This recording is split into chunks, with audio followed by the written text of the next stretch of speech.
ഞാൻ പറവൂർന്ന് കോഴിക്കോട് വരെ എത്തുന്ന നേരം റോട്ടിലൂടെ പോകുന്ന പെൺപിള്ളേരെല്ലാം മൊബൈൽ ഫോൺ പിടിച്ചിട്ട് സംസാരിച്ചിട്ടാണ് പോകുന്നത്. നിങ്ങൾ നാളത്തോളം ശ്രദ്ധിച്ചോ, ഒരു പെൺകുട്ടി പോലും മൊബൈൽ ഫോണിൽ സംസാരിക്കാതെ പോകുന്നില്ല. അവർക്ക് ഇത്ര ഇന്ത്യ ഭരിക്കുന്ന മോദിക്കുണ്ടാവൂല ഈ തിരക്ക്, നടക്കുന്ന വഴി ഫോൺ ചെയ്തിട്ട് പോവുക. ഇവര് എന്തെന്നാണ് ഈ പറയണത്? ആരോടാ? പഠിക്കുന്ന പിള്ളേരാണ് എല്ലാവരും. ഒരാൾ വിളിക്കാൻ നമുക്ക് വിചാരിക്കാം ഇത് ഒരാളല്ലേ.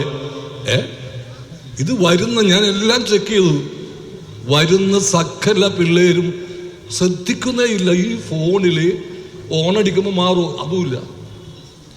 ഒന്നാമത്തെ ചെറിയ വഴിയാണ് നമ്മുടെ, ആ ചെറിയ വഴിയിലൂടെ ഇവരിങ്ങനെ സംസാരിച്ചുകൊണ്ട് പോവുകയാണ്. അപ്പോൾ നമ്മുടെ തലമുറയെ സംസ്കാരം എന്താണെന്ന് പഠിപ്പിക്കേണ്ടിയിരിക്കുന്നു. അവർക്ക് കേരളത്തിനോടൊക്കെ പരമപുച്ഛമോ പുതിയ ആളുകൾക്ക്. അവർക്ക് ഇവിടെ വിട്ടുപോകാനാണ് താല്പര്യം. പഠിക്കുന്ന എല്ലാവരുടെയും ലക്ഷ്യം UK, അമേരിക്ക, ഓസ്ട്രേലിയ തുടങ്ങിയ സ്ഥലങ്ങളിലേക്ക് പോകാനാണ്.